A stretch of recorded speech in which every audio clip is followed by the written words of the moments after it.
We might be witnessing the greatest opening weekend to a college football season of all time. NFL with AJL here with JT Sports reacting to the three biggest games so far of the weekend. JT, great to have you in, bro. How you doing? I know you are probably on the edge of your seat to just talk more about this insane weekend that is really still unfolding through Labor Day. Yeah, I was doing good until I put those slips in the other day, and it seems like every team I betted on lost. So maybe if you want to get some free cash, ask who I'm betting on and pick the other team. I know it, man. Hey, I've thought about placing some slips recently for sports, but I'm like, you know what? I know that it is so unpredictable, but maybe a little bit here, a little bit there. My Florida buddy State makes posted. me never want to put in another slip again. We have got that one on the slate. And you know what, bro? Since you talk about it, let's just take the Florida State game right off the top, upsetting Alabama in the newly renovated Doak Campbell Stadium, 31-17. All the talk about Kalen DeBoer, all the talk about Mike Norvell, Tommy Castellanos. I think he just might have put himself in the Heisman conversation. JT, just tell me your thoughts on the game, bro. I quickly turned off Georgia Marshall, which I'll be talking about on Tuesday. I was like, hey, I'm trying to watch this so I can go pester a lot of Alabama fans. Take off on it, man. Man, I quickly turned this game off as soon as we got to the second half. Leading up to this game, we were wondering just how fast was Alabama going to end this game, and instead, Florida State ended this game. By the time we go into halftime, they're up 10 points. Alabama has no counterpunch for anything that Nope. Florida State's doing to them on both offense and defense. And the overnight turnaround that Mark Norvell has pulled off is really impressive. All this offseason, all the talk about Florida State was when was Mike Norvell going to get fired? Who was going to replace him? How that playoff snub just threw this program entirely off of the edge. And here we go. Now we have to recalibrate our expectations about Florida State. Now, after beating Alabama, we're asking ourselves the same question Uh, about Alabama that we were asking about Florida State when they beat Georgia Tech. When they lost to Georgia Tech around this same time last year. Is yep. Georgia Tech that good, or was Florida State just that bad? And you were asking yourself this question about Florida State for over a month until you just had to accept reality that Florida State sucked. Maybe we'll be doing the same thing with Alabama. This is a reality check for both teams. God, yes. Alabama, they could win 7, 8 games this year. They could Right. snowball and their season could snowball fast. Florida State, after taking down Alabama, there's no telling what the ceiling is for this team. For all we know, they could be right back winning the ACC again. They beat Yeah. Alabama, who has the highest blue chip ratio in college football. You mean to tell me they Right. can't beat Miami? They can't beat Clemson if they see They them in the should. ACC They should. championship? And I was With the telling way people Clemson coming just in. played against LSU's defense and the way Florida State just looked against Alabama, yeah, they should. They should. Yeah. They should. And I They was should get it telling taken care everybody of. that Now, I coming think we into got to be this careful season. too. No, go ahead. Go ahead. Sorry. Go ahead. I was telling everybody coming into this season that Florida State's floor was a lot higher than what it was made out to be. We were questioning if they could even get the 6 wins. I think that at worst, they're a 6 win team. At best, we could see them 9, 10 wins right back winning the ACC again. Yeah, 100%. And I think we have to be careful. Obviously it's early season reactions. There's a lot of ball to still play. But I think we have to be careful about saying, is Alabama really going to be this bad? Is Florida State really going to be this good? I think it is kind of an indictment on both of them to just say that Florida State exceeded expectations, or maybe not an indictment. I don't know if that's the right word. But Florida State clearly exceeded expectations in this game. Alabama plummeted tragically. Not only will they in the top 25, but even just for season expectations as well. So it's definitely a hell of a start to it. No question about it. And Thomas Castellanos really packed up his summer remarks, which was super great to say. They don't have Nick Saban to save them any longer. And I don't think they'll be able to stop me. That is exactly what Tommy Castellanos said coming into this one throughout the summer when he transferred from Boston College over to Florida State. And honestly, man, FSU feels like they have a Jordan Travis 2.0. Like they have a revitalization at the quarterback position. Is this a Kyler Murray out of Oklahoma type of situation? Like Tommy Castellanos looked absolutely amazing, just really rejuvenating that offense. Clearly, he is the captain. FSU's comeback story is absolute cinema, and I think we are witnessing one of the greatest comeback stories in sports history right in front of our eyes, right? You look at them going undefeated, they win the ACC, get snubbed to no team other than Alabama, who they just come out and beat in the season opener, and just the insane historic disrespect of the first time we ever had an ACC champion not make it to the CFP. Last season, they absolutely fell apart, getting upset in the opener to Georgia Tech overseas, and everybody was just floored. They turn around, get blown out by Boston College, who their quarterback was Tommy Castellanos, and now he is your quarterback. Like, you really cannot write this any better, right? Season ends 2-10. Mike Norvell, all the chatter about him, he is literally cleaning house, firing coordinators the moment that 10th loss hit the column.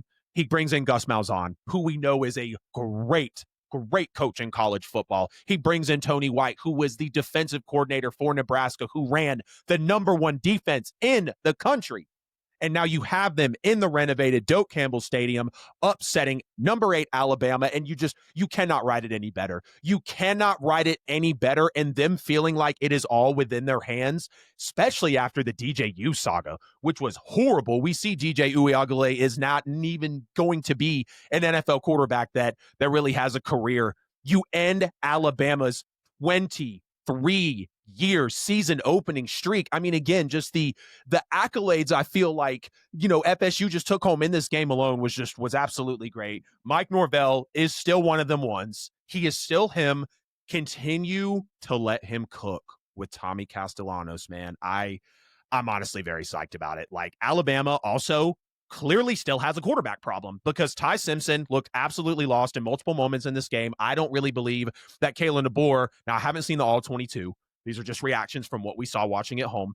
I don't believe Kalen DeBoer really set up Ty Simpson for success because this was the same Ty Simpson that Nick Saban benched Jalen Milroe for, and then put Ty Simpson back on the bench for Jalen Milroe to come in. And clearly Milroe was the quarterback last year for Kalen DeBoer. But I was really wondering this as the season came about, like, what is Alabama's quarterback situation going to be? I'm going to keep an eye on this because I really don't know if Kalen DeBoer is going to be able to figure this one out unless there is someone on that roster, excuse my ignorance if I'm not aware of them, that's really going to come in and save this story. But Kalen DeBoer had a lot of head-scratching calls in this game, JT. You remember with them going for it on 4th and 7 inside field goal range? Absolutely blows my mind. I mean, is your kicker really that bad? You take those type of points on the road against a pissed-off FSU team, and Ty Simpson just is very, very pedestrian when the pocket breaks down as well, just going back to some of their quarterback problems. Going forward on 4th and 8, down 17, I thought was blasphemous. You still had plenty of time left in the game. You kick the field goal. You make it a 2-score game, and it doesn't work out for them. The PI did end up saving Alabama in that moment. But if that doesn't happen, because the defender had to grab, I think it was Jeremy Bernard who had an amazing game for Alabama, really like the only highlight for them. You just kind of take your points at that point in the game, Definitely just thought it was crazy for Alabama to come out that way, not even just look like they had a fighting chance. I mean, 17-7 at halftime, the whole country's watching now, So it was definitely a hell of a game to see. We had LSU at Clemson. It was the 7:30 game, one of the most recent ones, of course, that we just watched. Clemson falls to LSU at home as the number 4 team, 17-10. Cade Klubnik showed some flashes. Garrett Nussmeier is making NFL throw after NFL throw. JT, give me your takeaways from this game, bro. Both teams are going to be in the college football playoffs. Both teams are going to be in the national championship discussion. LSU had more to lose in this game than what Clemson do. Clemson was playing with house money. If they won this game, then they already reaffirmed what we know about them coming into this season. If they lost, nothing still really changes. We still expect them to be in the playoffs. They got a great team. They just ran into an LSU team that they were better in the second half than what they have been on the road in the past. Remember last year, LSU imploded in the second half against Texas A&M in College Station. They were unable to run the football. Garrett Nussmeier had to put more on his plate. He had a turnover issue. That was all she wrote. The problems on the road played LSU for a lot of 2024. This game was one that they had to prove that not only was the amount of money that they spent justified, but it also was one that they needed to relieve some of that hot seat pressure off of Brian Kelly because this playoffs should get fired for LSU and Brian Kelly this year. If he doesn't get in, then they have no problem paying that buyout. They have one of the better teams in college football. You bring in number one portal class. You recruited at a top 7 level for the last 3 years under Brian Kelly. Now it's time to start seeing some of these results. And we saw him in this game against Clemson. I thought that Clemson was going to win this game just based off how good their defensive line is with 2 projected top 10 picks on the interior. LSU Yeah. throwing out 4 new offensive linemen. I thought that we were going to see LSU's offensive line look discombobulated. I thought their ground game was going to struggle. This game went the complete opposite way. Clemson was the one who had trouble getting the ground game going. They only had 31 total rushing yards in this game. LSU Ouch. outrushed them by over 100 rushing yards. Then Yeah. LSU's defensive line. Remember Harold Perkins? Yep. Remember when he was dominant in college football as a freshman a few years ago? Well, he ends up letting everybody know how good he is once again. He's had a few injury-riddled seasons, but he's back fully healthy. That improved secondary that they overhaul from the transfer portal. Mansour Delore, he had a big interception in this game. He was a big-time pickup from Virginia Tech. Can you say NFL prospect in the making?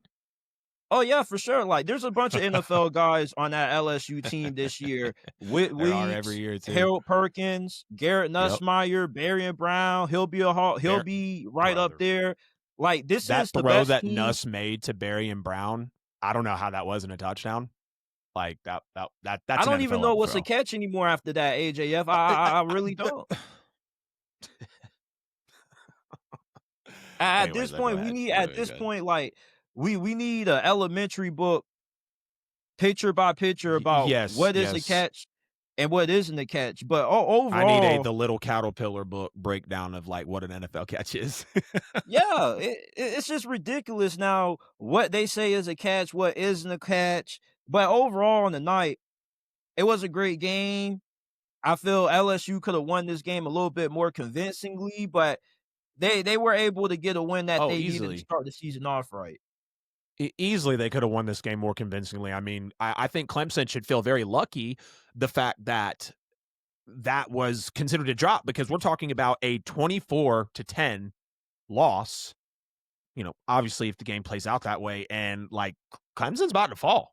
LSU is probably going to be a top 5 team. Now, tonight's matchup of Notre Dame and Miami is really going to create the shakeup, right? Like we're really going to see what that creates for the top 25. And I think Clemson should feel extremely lucky, that it didn't go that way. Coming into this game, like we saw Brian Kelly struggling the last 3 years in season openers, back-to-back losses to FSU, one of them a really bad blowout, and then the loss to USC as he's beating his hand on the table, really to just, not able to hold on to a lead late. And we were just like, LSU blew it again. You had the play call on 4th and 2 early on in the game on the screen. It really just felt so timid of LSU. I was like, wow, if that kind of just didn't encapsulate what we kind of felt about them in the last season. Like, are you really able to take the shots? Are you really able to extend the game the way that you need to? And like you said like you just said, LSU could have won this game more convincingly. And I think they really had all of those plays out there for them. It's just, what are these referees really seeing? Which, speaking of the refs this, weekend in college football, I thought they were pretty decent overall. We had the SEC officials on the Texas and Ohio State game, which we're going to get into here in a minute. But I feel like up until Cade Klubnik kind of started cracking under pressure and he threw that interception later in the game, like he was really making me a believer. Like this kid is athletic. He's got an arm. We saw him have some control of the offense. I'll give you a play specifically. 3rd and 6 with about 8 minutes to go in the second quarter. Play action. Pocket breaks down, maneuvers in between 3 defenders, sidesteps another one, absolutely breaks his ankle, runs for the first down. Like that's just really a solid encapsulation of what you can get with Cade Klubnik. And, coming into this game, I wasn't really a believer into this Clemson team. And I felt LSU was more talented in multiple positions, especially quarterback. And, I think Nussmeier stepped up and made the NFL level throws and scored the touchdowns when needed in this game, especially when LSU was depending on it. Number 1, Aaron Anderson for LSU is going to be a major weapon throughout the season. I think Nuss getting really comfortable with him. You saw it throughout the game, even at the start of the third quarter, Garrett Nussmeier was making those throws and just his confidence, like the tight window ball placement. Again, that throw to Barry and Brown, like how is that moon ball not a touchdown? JT, I went back and watched the highlights, bro. Like I'm over here questioning it. Like, oh, maybe I can find a clip for the review. screw that. I'm going to slow the YouTube video down to 0.25x. So it's literally moving extra slow. I see the catch, I see the foot. He falls over the pylon, knocks it over, which is always a clear indicator of a touchdown. And I guess he just didn't, get the possession all the way through. As it was happening live, I didn't see it exactly. I remember the replay, but they don't give it to him. Obviously, LSU doesn't score off that. They end up kicking the field goal, which they end up missing, which is like a really big break for Clemson to be able to get back into this one. And I really thought Clemson had a shot. Like, speaking of it, Klubnik had a nice second down throw and nice first down throw right afterwards, driving later into the game. And that was just two really big plays for Clemson. But we've always talked about, is LSU's defense just going to be another one of those Louisiana sports defenses where the offense is great, but the defense can't back it up? That is not the case, at least coming out of the gate in this game against Clemson, because their pressure rate last night was absolutely crazy. It was about 25% pressure rate in key games last year for LSU. That was up to 35% last night against Clemson, and that's just a huge leap. It showed in the PFF numbers. Their D-line got credited with a top 5 win rate for the week. Of course, you talked about Mansour Delane, 6 PBUs. He had an interception, 40 coverage snaps, 8 targets thrown his way, 1 reception allowed, 2 pass breakups, LSU in total was credited with 6 pass breakups and an interception, which was by Delane. Delane had 2 of those PBUs himself, and again, an NFL prospect in the making. And like, wouldn't you agree, JT? Brian Kelly's probably breathing a little easier now. They were able to take this one home. I feel like it mostly felt like LSU's game for like the majority of it. Cade Klubnik and Clemson kind of had some stints to get ahead, but you force a couple turnovers and you just leave that on the field. Like, I don't know how Clemson is okay with that. They end up kicking a field goal instead of scoring that touchdown. They kick a field goal, I think, at the end of the game. And then instead of going for a touchdown, they kick the field goal. So it's like that was a 10-point swing that really could have worked out in Clemson's favor. And, they just come up on the short end of it. But, again, LSU fans, Brian Kelly, they have to feel good about potentially a defense they can actually lean on. You mentioned a lot of the names there on that defensive line. But I don't know if Go ahead. What's crazy is that, you can say that he's breathing a sigh of relief. You definitely want to start this season out 1-0, but there really is no room to really breathe for real, because you got Florida coming up. Yeah. LSU has a If Florida brutal just put stretch the ass coming whooping up. down. Exactly. So it's one of those things that on the ride home, on the flight, you're saying, okay, yeah, we got this. You sleep, you wake up, you enjoy it, and then a few hours later, reality sets in. I'm in the Yeah. SEC. This conference is a grind, and you could Uh-huh. beat Clemson one day and lose to Arkansas the next. Let me ask you this question. Speaking of the SEC and it being a grind, do you think after this weekend, Georgia was the only true SEC team that handled business, given they played Marshall? Do you think the way that SEC teams look this weekend, do you think it's finally becoming a thing? Like, we know it's been talked about, but is it becoming more exacerbated after week 1 that the SEC is clearly not the top dog conference, that it is in fact weakening to other conferences out there? No, I disagree with that. I still believe the SEC, in terms of the level of depth that they have, being 8, 9 teams deep who could possibly make it to the playoffs, they Yeah. still are by far the more superior conference than everybody else. Now, okay, the Big Ten does have bragging rights, but Auburn took care of business against Baylor, and they were only a Even with the 1 point last 2 favorite in national that champs game. not being SEC, you still think that they're making the case? Well, it's only 2 years over like a 2-decade sample size. Even if you Right. don't include Texas and Oklahoma, Right. the last 2 decades of college football have been littered by SEC teams. And the difference For sure. between the SEC and the Big Ten is that the SEC has had 5 different national champions. The Big Ten has Correct. only had 2 national champions over the last 2 decades, that being Michigan and Ohio State. The thing with the Big And Ten is, back-to-back years at that. yeah, they're a 4-team conference. The SEC, Right. even if they don't have the national championship, winning a national championship doesn't define the entirety of a conference. For You sure. still have to we still have to go Well, 8, 9 teams down. okay, so if it doesn't define if it doesn't define the strength of a conference, let me ask why your argument immediately went to look at the national champions over the last 2 decades. Well, if we're gonna use the last 2 national championships to say there's a turn on the guard, I feel it's too small of a sample size to use. We Yeah, gotta the go. We can argument do can go 5 both years, we ways. can do 10 years, we can do 20. You can't say that you can't work out one time in the gym and say, "Oh yeah, I'm getting big." It's Yeah. your first workout. You know how you get done doing a set, you're looking at yourself in the mirror, you think you're getting bigger You got after your every pump. rep. Yeah, it's like Yeah. it's a overnight thing. It has to happen over time to gradually see it. I think we're just so tired of seeing the SEC on top. We're ready to Yeah. see them fall. Now it is closer to happening than it's ever been due to NIL, but a lot of these Big Ten teams are scared to schedule legit out of conference teams. That SEC, like Kurt Signetti likes to criticize the SEC for their weak scheduling, but Indiana doesn't play a single Power Four out of conference opponent until 2030. USC is trying Let to them know, build off their JT. rivalry with Let them Notre know, bro. Dame because they think Yeah. playing in the Big Ten is so tough. Like the SEC showed you this weekend, even with some of their losses, they ain't ducking no smoke. Right, They're willing right. to We're gonna play be there. any. We're gonna play them. Georgia and Texas Yeah, finna play. Georgia and they just changed Alabama their finna schedule. play. Yeah. So Oh, the really? Really? SEC just went to a 9-game schedule, and one of the requirements is that Oh, yeah, yeah, every yeah, team yeah, has to schedule at least one solid out of conference opponent. No cupcake. You got to schedule a legit out of conference team. The SEC yeah, is trying to show everybody that we are the best. We're willing to prove it. While the Big Ten teams, they want to try to find the easiest cupcake path possible to getting yeah. themselves into the playoffs. Right, Well, right. if No, you good. put it, well, I don't even want to do the what if situation. Right, The majority of the top 25, 62% of it is comprised of SEC teams. for The sure. Big Ten has 6 teams in the top 25. The Yep. SEC is more than likely to finish this year with way more teams in the playoffs and ranked than the Big Ten and any other conference. If you watch March Madness, the SEC had the most teams get in the tournament than any other conference. It was like Yeah. 14, 15 teams, Let's the keep it to most in college NCAA football, but I history. know what you mean. I know Yeah, what you it's mean. like we could very well see that in college football this year. If Right. I went through half of the SEC, you would view them as playoff contenders potentially compared Oh to the yeah. Big Ten.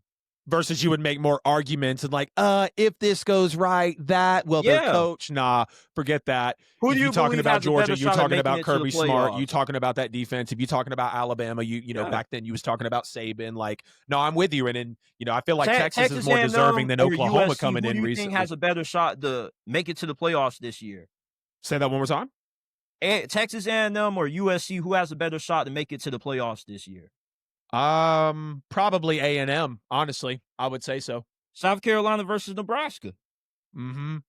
Yeah, good points. Probably South Carolina. I ain't gonna sleep on Nebraska, but I mean, probably. I mean, you're also thinking Marcel Reed for A&M, Lenoris Sellers for South Carolina, and here we go. Marquee quarterbacks in the SEC. No, I'm with you. I'm gonna back up the argument as well. I still believe that the SEC is the premier conference, but like, there's gonna be damn conversations about it out there, and it's like, all right, but are we forgetting the fact that we literally, like, when you think of the biggest games that were played last year, Georgia, Alabama, Georgia, Texas, number one, Georgia, Texas, number two, like Texas and Ohio State tied up in a big one. We've got Georgia and Alabama, Georgia and Texas again this year, but now, back-to-back years, but now they're in Athens. So no, I'm going to back you up 100%. I mean, when we talk about the amount of SEC players that go to the draft, when we talk about just the amount of SEC players that are even in the NFL producing at a high level, I mean, just take a look at the Philadelphia Eagles roster for goodness sakes, they'll clearly spell out the story there. So no, I just wanted your opinion on it. I know you're really deep in the college game, and that's why we love having you on the show, bro. I'm definitely looking forward to just doing more work as the season goes on. JT, we had the ultimate build-up to Texas and Ohio State, and I feel like the outcome might have been the ultimate letdown from college football weekend. I mean, let's just look at the build-up. The third start ever for Arch Manning. It was the first for him on the road to open the season versus a ranked opponent, and he's the Heisman favorite solely because of his last name. It's the first start for Julian Sayin for Ohio State, the number one quarterback in the 2024 recruiting class. The most yards ever and touchdowns ever by a freshman wide receiver in Jeremiah Smith last year. Now, big expectations. Heisman, could he be the number one overall pick in the draft? Is he the best offensive player? Is he the best player in the country right now? You have Jeremiah Smith and Caleb Downs, arguably the best offensive and defensive player representing Ohio State as they come into this game playing at home. They open up as number 3 for some reason after they were the national champions. Again, I believe that Texas was number one because of the Arch Manning name, and I believe Manning was a preseason Heisman favorite because of the name too. I still think the kid's very talented. You saw me do my film breakdown. I'm going to put more out of it. Like, Arch has a lot of growing to do. There was some greatness and there was some sadness within his debut. Well, his start. The second time ever a top 3 matchup is week 1 in the AP poll era, and the first time since 1988 the defending national champion opens the season against the number 1 team. JT, it was a hell of a game. It was definitely deeper than Arch Manning, but I got to know your thoughts on it. Man, Matt Patricia was absolutely coaching circles around Steve Sarkisian. He gave Arch Manning a nightmare in his first official debut. I'll call it his first official debut because the other two teams we were going to know immediately what Arch was made of, and here it is. Yeah, and I'm not going to say this one game defines Arch Manning as a player. Obviously, there's a lot of football left to be played in week 1. You're expected to have a lot of rust, especially when you're going up against a defense as good as Ohio State, despite them only having 3 starters return on defense, a bunch of new moving parts on that side with a new defensive coordinator. We know that Ohio State was going to be good, and it wasn't going to be like a coming out party for Arch Manning. Now, I expect a lot more. I didn't expect him to be looking like Anthony Richardson, but I thought that both of them catching strays. That's how he was looking. He couldn't throw the ball with accuracy. Yeah, he just got layups. cold feet. I was like, did you see when he threw a ball? Same Arch? I watched did you see when he threw the ball at the dude's snap. Legs? Yeah. Which time? Which time, bro? I literally watched every snap of Arch Manning in that game. I mean, I watched every snap of the game. But no, I was appalled by. I mean, we saw it first snap of the game, first throw of the game for Arch. Great route right over the middle. Solid completion. He's on the move when he's most confident, and he skipped it at his feet. And you see Julian saying, I don't think he played that great either. He overthrew Jeremiah Smith. Jeremiah Smith was dropping passes too, but boy, Jeremiah Smith was getting clamped though by Muhammad and Littleton though. Well, you do have said number 4 not finna beat us. Yeah, and that's how it's supposed to be. When you have a young quarterback, you want to make life more difficult for him by taking away his best player.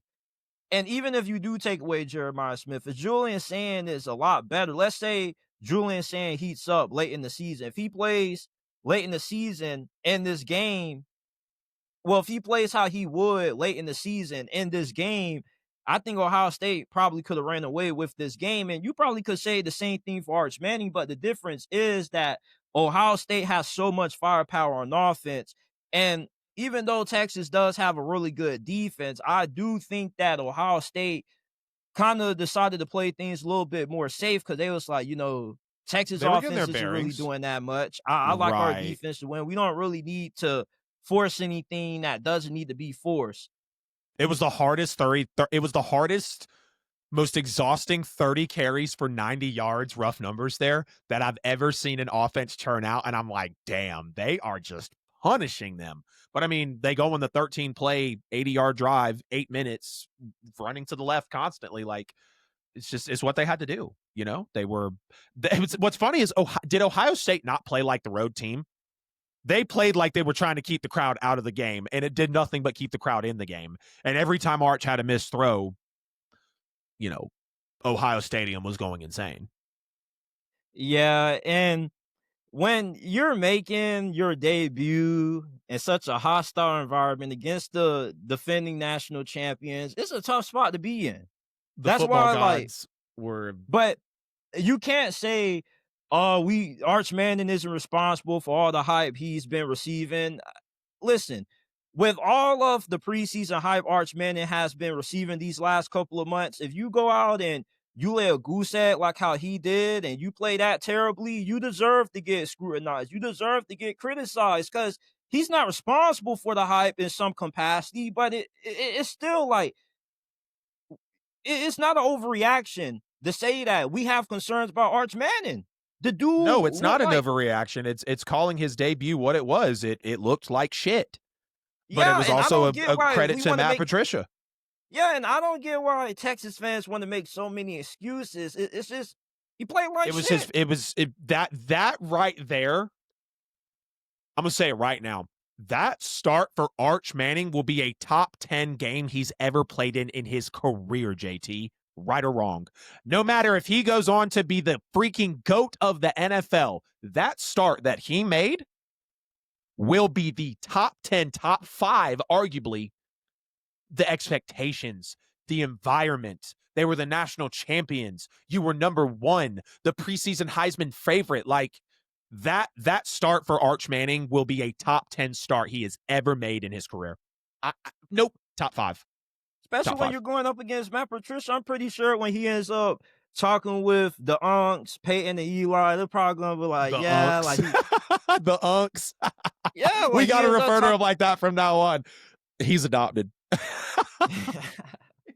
When he's talking to Peyton and Eli, he's talking to the aunts, and they're asking him what you were seeing out there. He's gonna say, "I was seeing ghosts out there." Yeah, and they gonna make him sound like Zach Wilson. Was it? Wait, And no, this no, no, is no, no. what, Zach Wilson. No, no, it was Zach Wilson. Zach Wilson. Yeah. and you want to I know was seeing what was ghosts. so idiotic when Matt Patricia was first hired? That was being said, bad decision. Look what happened to him in Detroit. Oh my Yeah. goodness, why do people think that failures as a head coach correlates Was to Matt how Patricia good the you are OC being for a the coordinator? Steelers, or am I thinking of a different one? He was the OC for the Patriots. Yes, he was for a season. Yes, Was Bill. Matt Patricia OC for the Steelers though? No, Who was that? The most recent Steelers OC? Matt it something? No, was Matt Canada. Matt Canada. Okay. But yeah, I remember that. People were like, Matt Patricia, psh, brother just put on a spectacle and made number 7 for Ohio State. Boy, number 7 for Absolute Ohio clinic. State was in Arch's head. In his head. It Yeah, was put on an nasty. absolute clinic. And saying you can't just Yep. put all of Texas loss on Arch Manning. I think Steve Sarkisian, once again, he struggles in another big game. Yes, he did not call. And you're going to see my film review because I'm probably got about 3 to 5 pieces of content I'm going to put out. Now, about I'll Arch. cut him some slack. I can't criticize the play Sark calling did not too put much, him in a good position majority of the time. but I can't. But when Arch was on the move, untouchable. I think Untouchable when he was on the move. The red zone play calling for me is really what bugs me out about Steve Sarkisian, because the red zone play calling was the same reason why they lost to Ohio State the last time they played. And Right. he's such a brilliant offensive Precisely. mind Yes. that he outthinks the room sometimes. And look at it against Arch Arizona Manning didn't- State. Yeah, like, now, let's be honest, Arch Manning didn't do him a lot of favors when your quarterback's airbailing passes into the dirt. He's looking like Anthony Richardson. You better off just calling 4 verts for the rest of the game. So there's only so much you can do as a play caller, but that tush push was the ultimate foul. Yeah, that was bad. Arch's neck bent back a little rough too. I was like, you see, so that 2 of those actually, neither of them really looked great. I didn't know if they got the first one, but it looks like they ended up getting it, if I remember correctly. And then the hit that Arch took to get out of bounds on that scramble, Arch has to be careful, bro. Now, he got up fine, but like on the reaction, like I'm like, ooh, he's a little slow to get up. And he came off his feet. You know, like Arch is big, but like this is got a bullseye on that back. They see that franchise quarterback we're talking about here. They want to see what's up with that. Yeah. Yeah. They want to see what's up with that. 100%. 100%. Yeah, it was a spectacle, no doubt, man. I loved watching every snap of this game. You know, you could really tell that both of these coaches really respected each other. The defenses were crazy, a lot of short passes, a lot of run heavy. You know, just trying to wear the defenses out like on we were the watching ground. the 85 Bears versus the 2000 Ravens. Yeah, 100%. And when you talk about defense, number 29 Littleton, who was a true freshman on Jeremiah Smith, who is obviously already anointed as the best offensive player in the country, just creating a really nice matchup, had a couple PBUs on him and really just some tight routes and coverage. This game really was a defensive stalemate to the T, but Ohio State clearly committed to the run at home. They wore down Texas, you know, specifically to the left side. The 4th and 1 touchdown was a run to the left side.